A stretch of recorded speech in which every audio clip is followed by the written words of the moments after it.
ওই চলে গেছে একবার রে।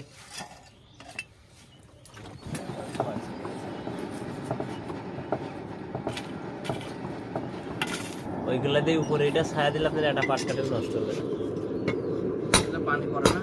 না না, ওইটা এখন রান্না করতে দিচ্ছে সবাই। তাই? হ্যাঁ। দাম পড়ে কত? ওইটাই আপনার 500 তো পড়বে না এক এক পিস, তাতে না কত? যদি বেশি নেন তাহলে কোথা দিলাম আর নিচে হলো পাতলা টিন দিয়ে দিই। ওই দেখ কি বাড়াইছে ভাই, তোর বাসার বাড়া গেছে রে।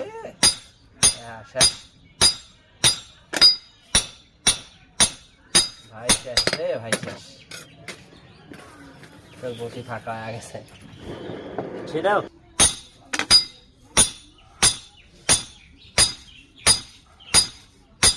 বটি এখানে ঠিক শেষ করে দিলাম। এরপর করার মতো কায়দা নাই না।